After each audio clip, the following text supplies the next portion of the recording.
Hi welcome. आज हम discuss करेंगे क्वेश्चन नंबर 5। क्वेश्चन नंबर 5 हम डिस्कस करने से पहले ये देखेंगे कि क्वेश्चन नंबर 4 किस तरह हमने किया था, क्वेश्चन नंबर 1 किस तरह किया था। देखिए क्वेश्चन नंबर 1 के अंदर आपके पास कोई सीक्वेंस गिवन थी जैसे 2 पे पावर n, तो आप इसमें डायरेक्ट लिमिट पुट कर रहे थे। क्वेश्चन नंबर 4 के अंदर आपको बनी बनाई ज्योमेट्रिक सीरीज़ दे रखी थी, तो आप उसमें उसकी जनरल टर्म निकाल के आप उसमें डायरेक्टली पुट कर रहे थे। लेकिन अब यहाँ पे क्वेश्चन नंबर 5 के अंदर जो आपके पास सीरीज़ दे रखी है, सीरीज़ है आपके पास question number 5 2/3 plus 3/4 plus 5/4 plus and so on. तो अब यहाँ पे अगर हम सक्सेसिव टर्म को डिवाइड करें तो ये इनका जो रेशो है वो सेम नहीं आ रहा। इट मीन्स ये ज्योमेट्रिक सीरीज़ तो नहीं बन रही। तो अब इसको ज्योमेट्रिक सीरीज़ बनाने के लिए हम यहाँ पे एक ट्रिक अप्लाई करेंगे। हम क्या लिखते हैं कि S N is equals to, ये आपके पास सीरीज़ है 3/3 3/4 5/4 एंड सो ऑन। हम इसको इस तरह से भी लिखते हैं ना, this series can be written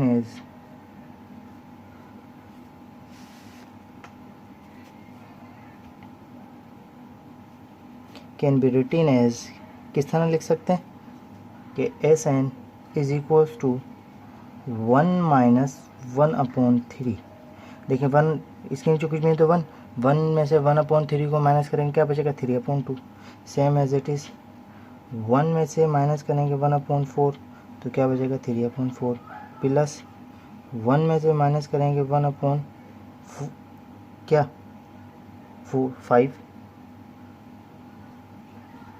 यहाँ पे 5 आएगा, ऊपर 4 आएगा, बाय मिस्टेक हो गया,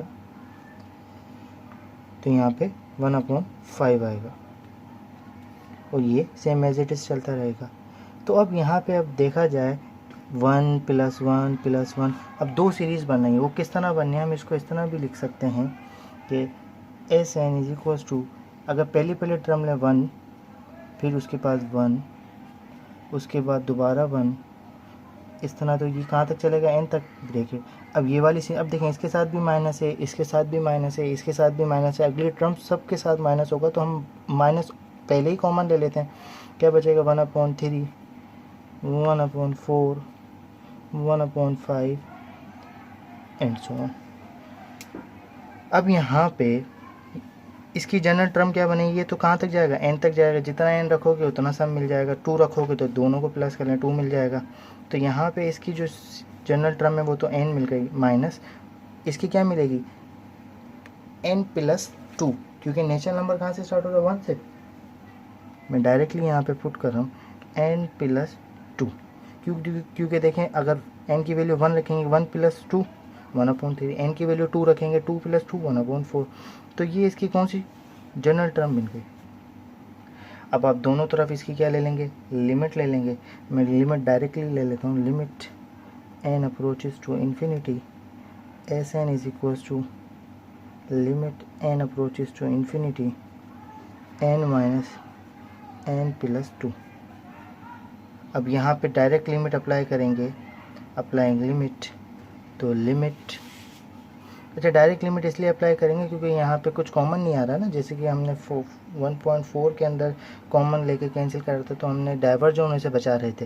पहले हम कोशिश करते हैं कि हमारे पास जो सीरीज सीक्वेंस या कुछ सीरीज़ दे रखी है उसको डाइवर्ज होने से बचाएं। लेकिन जब कोई हल नहीं होता उसको, तो फिर हम उसमें डायरेक्टली लिमिट अप्लाई कर सकते हैं। n approaches to infinity S N is equals to, limit apply की तो n की जगह क्या आ जाएगा इन्फिनिटी माइनस 1/∞ + 2।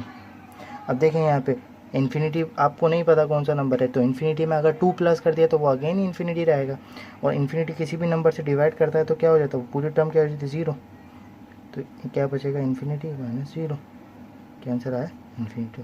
तो limit n approaches to infinity S N. तो ये जो सीरीज़ दे रखी थी आपके पास, ये क्या थी, डाइवर्जेंट। ये सीरीज थी आपके पास divergent. Same as it is question number 10 भी है, क्वेश्चन नंबर 6 भी ऐसे ही है, 1/10, 1/10 स्क्वायर, 1/10 क्यूब। तो ये तो बहुत ही ईजी है क्योंकि आपके पास ज्योमेट्रिक सीरीज बनी हुई है। क्वेश्चन नंबर 4 की तरह है क्वेश्चन नंबर 6। क्वेश्चन नंबर 7 आप करिएगा क्योंकि क्वेश्चन नंबर 7 में भी सेम इसी तरीके से आपके पास बताया गया है कि क्वेश्चन नंबर 1 -3/4 + 9/6। चलें ये मैं बता देता हूँ किस तरह होगा। तो क्वेश्चन है आपके पास 7, 1 -3/4 + 9/16 -27/64। ये चलती जा रही है। तो यहाँ पे ये आपकी ज्योमेट्रिक सीरीज़ है। आपको पता होना चाहिए क्योंकि फर्स्ट ईयर क्लास में आप लोग पढ़ के आए हैं सीक्वेंशियल सीरीज़। ज्योमेट्रिक सीरीज़ वो होती है जो दो टर्म का जब भी डिफरेंस लें तो वो सेम है। इन दोनों को डिवाइड कर लें 3/4 आएगा, इन दोनों को डिवाइड कर लें 3/4 आएगा। तो यहाँ पे ए आपके पास क्या है 1 और आपके पास आर क्या है -3/4। अगर इसको पॉइंट में लिखेंगे तो -0.75 विच इज़ लेस देन 1। यहाँ तक तो ये हो गया। अब लेस देन 1 है तो इनफाइनाइट सीरीज़ का फॉर्मूला क्या हो जाएगा, चेंज हो जाएगा। कैसे, Sn = a 1 - r हो जाएगा, पावर n 1 - r।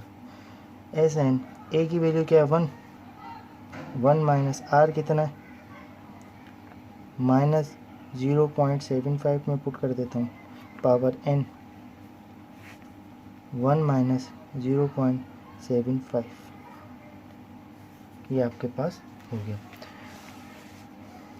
अब Sn = तो यहाँ पे r आपके पास लेस देन 1 है तो यहाँ पे माइनस माइनस क्या हो जाएगा प्लस। तो ये तो 1 लिखेंगे नहीं तो क्या बचेगा 1 - 0.75 पे पावर इन्फिनिटी 1 + 0.75। अब यहाँ पे जब इनको प्लस करेंगे तो कितना हो जाएगा 1.75 हो जाएगा। तो Sn = 1 - 0.75 पे पावर n 1 प्लस करेंगे तो क्या बनेगा 1.75। अब यहाँ पे लिमिट ले लें क्योंकि अब यहाँ पे ये जनरल टर्म बन गई है। अब लिमिट लेंगे इसकी तो लिमिट आएगी आपके पास limit n approaches to infinity Sn limit n approaches to infinity. अगर मैं इसको फ्रैक्शन में चेंज करूँगा तो ये फ्रैक्शन में आपका बनेगा 7/4/7। तो यहाँ पे 7/4 बनेगा किस तरह कि 1 - -0.75 पे पावर n। जब इसको हम पॉइंट हटाएंगे तो 1.175 बनेगा। फिर कैंसिलेशन के बाद आपके पास 7/4 बनेगा, 7/4 बनेगा। अब अगर अप्लाइंग लिमिट करते हैं, applying limit n approaches to infinity Sn = 1 - -0.75 infinity 7/4। अब यहाँ पे एक चीज़ नोट करने वाली, देखें यहाँ पे जब कभी भी पॉइंट वाले नंबर के ऊपर स्क्वायर होता है तो वो और क्या हो जाता है, छोटा हो जाता है। क्यूब होता है तो और छोटा हो जाता है। अब ये पॉइंट वाला नंबर है, इस पे क्या लगा हुआ इन्फिनिटी, तो ये क्या हो जाएगा 0 के बहुत करीब हो जाएगा। तो हम इसको क्या लिख सकते हैं, हम इसको लिख देंगे 0 और ये क्या बचेगा 7/4 और 1 - 0 और ये 4 ऊपर चला जाएगा तो क्या हो जाएगा 4/7। Limit n approaches to infinity = 4/7। अब ये देखें 4/7 क्या है, कोई नंबर मिल गया ना आपको, तो ये क्या कहते हैं, ये क्या है कन्वर्जेंट है। तो ये थी आपकी 1.5। इंशाल्लाह नेक्स्ट वीडियो में हम 1.6 को डिस्कस करेंगे। जब तक के लिए हमारे चैनल को लाइक भी करें, सब्सक्राइब भी करें, मज़ीद वीडियोस आपको मिलती रहें। Thank you.